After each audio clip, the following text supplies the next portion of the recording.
오늘 사도행전 13장입니다. 사도행전을 상하로 구분하면 이제 오늘 13장부터 사도행전의 후반기가 시작이 됩니다. 오늘 13장은 상당히 내용이 깁니다. 특별히 바울이 바나바와 함께 1차 전도 여행을 시작하는 그런 내용이 나옵니다. 특별히 비시디아 안디옥이라는 지금 이 바울과 바나바가 원래 있던 데가 안디옥이라는 그런 지역이었는데 여기에 나오는 또 이 비시디아 13절부터 나오는 비시디아 안디옥은 또 다른 지역입니다. 이제 그곳에 가서 회당에서 복음을 전하고 있죠. 그 내용이 13절부터 마지막 절까지 쭉 한마디로 이제 설교를 하는 그 내용입니다. 쭉 나오는데 그 안에 보면 사실 여러 가지 아주 중요한 말씀들이 이제 많이 나오는데요. 오늘은 앞부분을 중심으로 그렇게 좀 살펴보도록 하겠습니다. 우리가 앞에서 1장에서 7장까지 예루살렘에서 복음이 증거되는 것을 우리가 보았습니다. 거기에는 마가의 다락방의 오순절날 성령이 임한 그 사건과 함께 사도들이 성령의 권능을 받고 그 예루살렘 교회가 어떻게 부흥하는지를 우리가 쭉 살펴보았습니다. 8장에서 12장까지는 그 복음이 이제는 예루살렘에서 벗어나서 유대와 사마리아와 그 팔레스타인 전 지역에 복음이 퍼져나가는 모습을 보았죠. 특별히 8장에 보니까 초대교회 7 집사 중에 한 명이었던 빌립이라는 집사가 사마리아 성에 가서 복음을 전하는 내용이 나왔습니다. 또 에디오피아 그 네시에게도 복음을 전하는 내용이 광야에서 전하는 내용이 나왔죠. 그리고 또 10장에서 가면 베드로가 로마의 백부장이었죠. 또 고넬료에게 복음을 전하는. 그래서 이 예루살렘만 있던 복음이 점점 주변으로 이렇게 확산되어 나가는 것을 이제 보게 됩니다. 그리고 이제 복음이 어디로 가야 합니까? 예루살렘과 유대와 사마리아와 그 다음엔 땅끝으로 복음이 가야죠. 그래서 오늘 13장부터는 마지막 장 28장까지는 바울의 전도여행 땅끝을 향해서 복음이 나가는 내용이 이제 나오게 됩니다. 그래서 오늘 1장의 내용이 말씀드린 것처럼 사도 바울의 1차 전도 여행입니다. 우리가 아는 것처럼 1차, 2차, 3차 계속 전도 여행이 있죠. 그리고 나중에는 로마로 가는 그런 말씀들이 쭉 나오게 됩니다. 한번 제가 그 정리되어 있는 것을 한번 복사해서 좀 한번 드리도록 하겠습니다. 오늘 이 1차 전도 여행은 특별히 안디옥 교회가 나옵니다. 그래서 오늘 2절 한번 볼까요? 2절 보시면 1절에 보시면 1절부터 안디옥 교회에 선지자들과 교사들이 있으니 곧 바나바와 니게르라는 시몬과 구레네 사람 루기오와 분봉왕 헤롯의 젖동생 마나엔과 및 사울이라 그랬습니다.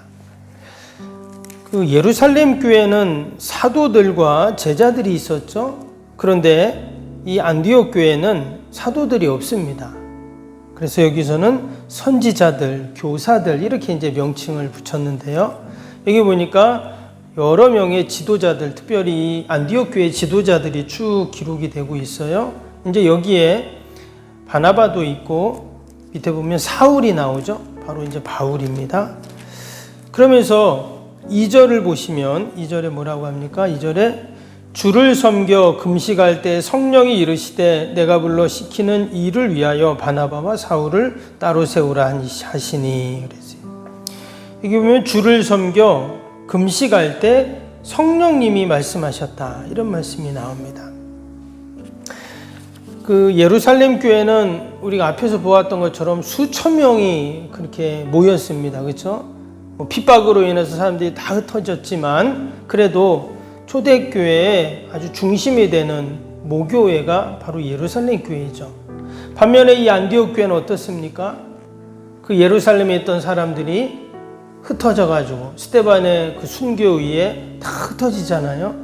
그래서 이 안디옥 교회에 이제 오게 되고 안디옥에 오게 되고 거기서 이제 안디옥 교회가 시작이 된 겁니다. 그러니까 이 안디옥 교회는 사실 상당히 연약한 교회다 이렇게 말할 수가 있어요.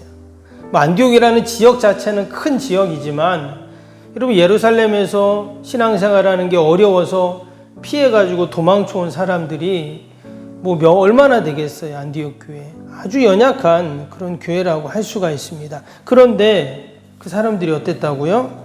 주를 섬겨 금식하는. 지금 여기서 금식했다는 말은 아주 간절했다는 표현이거든요. 우리가 어떤 일을 기도하거나 있을 때 금식하잖아요. 금식하면서 기도하고 그러는데 그냥 아무 일도 아닌데 금식합니까? 아니죠.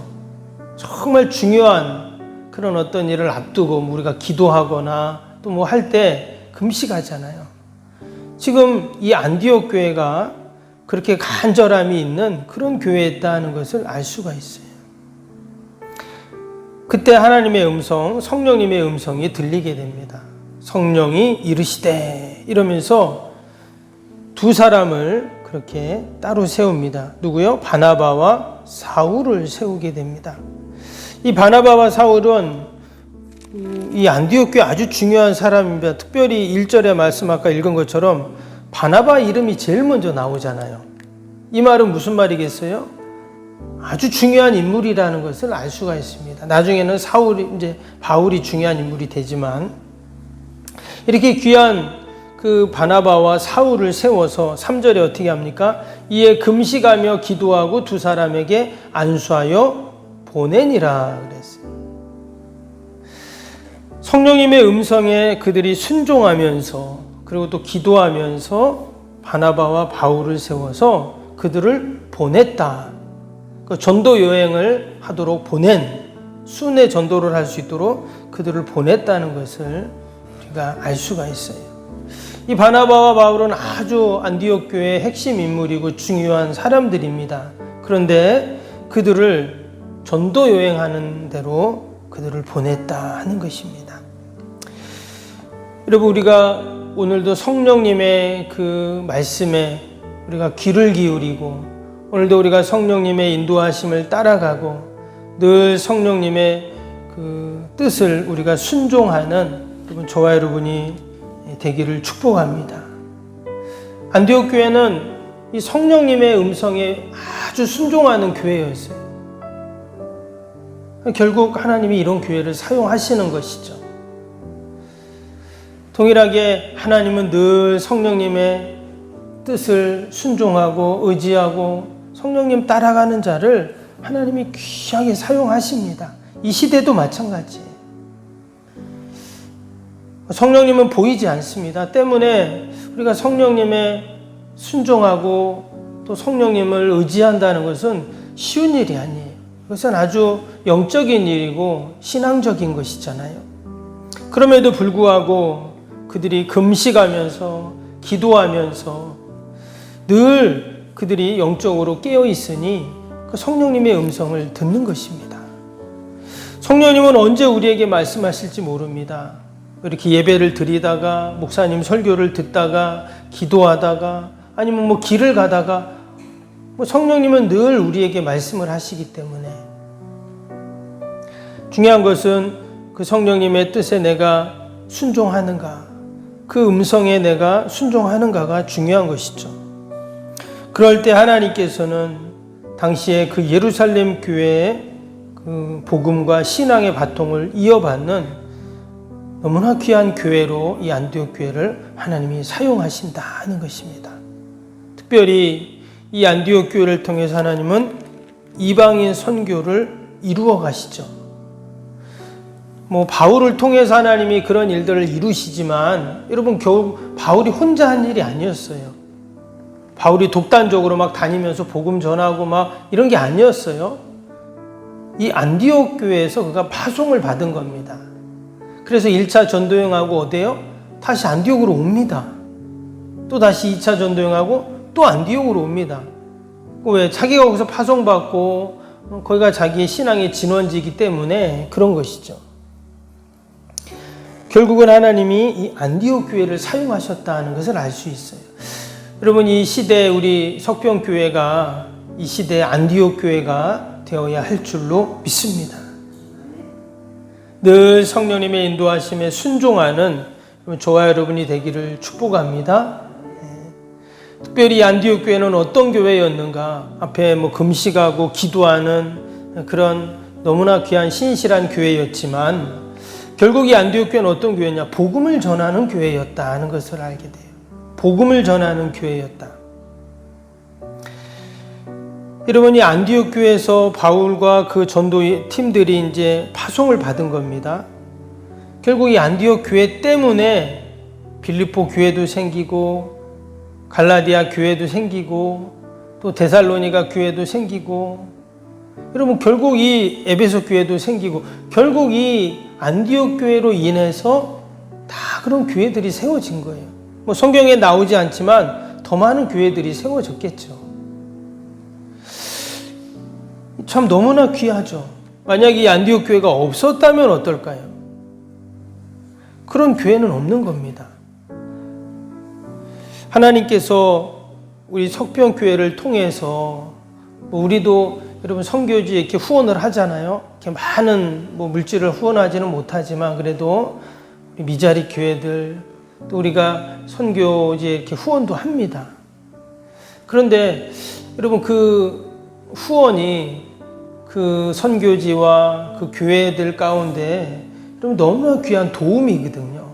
그래서 우리는 할 수만 있으면 사실 더 많은 선교 후원을 해야 되고 또 선교사도 파송할 수 있으면 파송하고, 여러분 이런 교회가 우리가 되어야 할 줄로 믿습니다. 하나님이 그런 교회를 기뻐하시죠. 교회가 존재하는 이유가 바로 그것입니다. 저희 교회가 그렇게 큰 교회도 아니고 그렇게 힘이 있는 교회는 아닙니다. 그럼에도 불구하고 우리가 교회에서 해야 할 일이 많지만 그 모든 일 가운데 가장 중요한 일, 결코 외면하지 말아야 할 일은 우리가 선교인 줄로 믿습니다. 당시 안디옥 교회도 사실 그렇게 큰 교회, 힘 있는 교회가 아니에요. 연약한 교회입니다. 근데 앞에 보면 11장에도 그 예루살렘에 큰 흉년이 들었을 때 많은 교회들이 어때요? 후원을 하는 그런 내용들이 나옵니다. 안디옥 교회도 마찬가지고요. 자기들도 분명히 힘들었을 텐데 온 천하에 흉년이 들었다. 그러면 예루살렘 교회만 흉년이 든 게 아니라 모든 교회들이 힘든 거거든요. 그럼에도 불구하고 여전히 그들이 하나님이 맡겨주신 그 사명을 충성되이 감당해 나가고 있다는 거예요. 그럴 때 하나님께서 이 안디옥 교회를 사용하시고 큰 은혜와 축복을 그렇게 주셨는 줄로 믿습니다. 마지막 52절 보겠습니다. 마지막 절에 뭐라고 했죠? 제자들은 기쁨과 성령이 충만하니라, 이렇게 말씀합니다. 이것은 그들이 전도하고 또 선교하고 복음을 전했기에 이런 기쁨과 성령이 충만했다, 이런 말이기도 합니다. 여러분 때로는 우리가 전도하고 복음을 전하고 하나님의 뜻을 행할 때 하나님 이런 기쁨과 충만함을 주세요. 내가 기쁘고 충만하고 풍성하고 그런 힘이 있어서 그런 사명을 감당하고 전도하고 복음을 전하는 경우도 있어요. 그러나 내가 지금 힘들고 어려움이 있어도 여전히 우리에게 맡겨진 사명들을 우리가 잘 감당해 나갈 때 하나님이 뭘 주신다고요? 기쁨을 주시고 충만함을 주십니다. 오늘 하루도 우리가 그러한 소망을 갖고 여러분 오직 우리에게 맡겨진 사명들을 충성되이 감당하는 저와 여러분이 되시기를 주님의 이름으로 축복합니다. 우리 오늘 주일 기도 함께 하겠습니다. 1번부터 15번까지 기도입니다. 하나님과의 친밀함이 더욱 넘치며 주님의 뜻을 통찰하게 하옵소서. 아멘. 건축이 진행되는 동안 날마다 샘솟는 하늘의 은혜로 채워 주옵소서. 아멘. 영역과 리더십 건강을 더하사 교회 건축을 은혜롭게 섬기게 하옵소서. 아멘. 신령한 생명의 양식을 공급함으로 성도들의 영혼이 부흥하게 하옵소서. 아멘. 건축을 위하여 맡겨진 소임을 더욱 충성스럽게 감당하게 하옵소서. 아멘. 영적으로 충만하여 하나님의 은혜가 날마다 샘솟듯 넘쳐나게 하옵소서. 아멘. 앞장서서 섬기시는 장로님들의 가정과 자녀와 사업에 복을 더하여 주옵소서. 아멘. 모든 중직자들이 마음을 모으고 정성을 모아 성전을 짓게 하옵소서. 아멘. 건축위원장과 건축위원들에게 지혜와 지식의 영으로 충만케 하옵소서. 아멘. 하나님의 마음을 알고 하나님의 영광에 합당한 성전으로 세우게 하옵소서. 아멘. 모든 성도들이 건축위원이라는 주인의식을 가지고 기도에 힘쓰게 하옵소서. 아멘. 구역원들이 말씀의 꼴을 풍성히 먹도록 먼저 은혜를 경험하게 하옵소서. 아멘. 교회의 영광을 위해 맡겨진 사명을 기도함으로 감당하게 하옵소서. 아멘. 평신도 지도자들이 굳은 일이나 힘든 일에 앞장서 섬기게 하옵소서. 아멘. 한 마음으로 주님의 비전을 보게 하시고 믿음으로 승리케 하옵소서. 아멘. 예수님의 이름으로 기도합니다. 아멘. 사랑과 은혜가 충만하신 하나님 아버지, 주님 말씀하신 것처럼 복음은 예루살렘에 머물지 않고 유대와 사마리아와 땅끝을 향하여 계속 아버지 확장되는 것을 봅니다.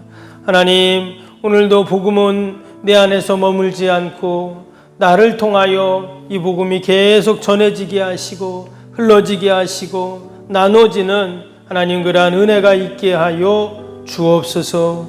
복음을 전하고 사명을 감당할 때 하나님께서 기쁨과 성령의 충만함을 주셨다고 하셨는데 오늘도 우리가 그러한 은혜와 충만을 경험하는 복된 하루가 되게 하여 주옵소서. 오늘도 거룩한 날 주의 전을 찾는 모든 발걸음들 복되게 하시고 예배마다 모임마다 은혜와 기쁨이 충만케 하여 주옵소서. 주님 전에 나와 예배 드릴 때 하나님이 주시는 은혜와 평강을 누리게 하시고 하늘의 지혜를 얻게 하시고 용기를 얻게 하여 주시고 우리가 이 땅에서 살아갈 수 있는 넉넉한 힘을 공급받을 수 있도록 인도하여 주옵소서. 오늘도 멀리 출타인 우리 성도들 자녀들 또 아버지 우리 병사에 있는 환우들 연로하신 어르신들 늘 강건케 하시고 동일한 은혜와 복으로 하나님 함께하여 주옵소서. 아버지 지난 수해로 어려움을 당한 우리 이웃들이 있습니다. 하나님께서 은혜와 긍휼을 베푸시고 하루속히 빨리 복구되어 아버지 가정으로 돌아갈 수 있도록 은혜를 베풀어 주옵소서. 아버지 또 여전히 장막 가운데 아버지 이 무더위 가운데 지치지 않게 하시고 아버지 이런 아버지 시간들도 우리가 믿음으로 다 기도하며 이겨나갈 수 있도록 축복하여 주옵소서. 감사하며 예수님의 이름으로 기도하옵나이다. 아멘.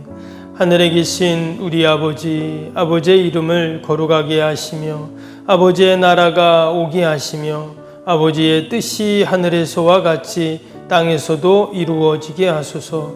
오늘 우리에게 일용할 양식을 주시고 우리가 우리에게 잘못한 사람을 용서하여 준 것 같이 우리 죄를 용서하여 주시고 우리를 시험에 빠지지 않게 하시고 악에서 구하소서.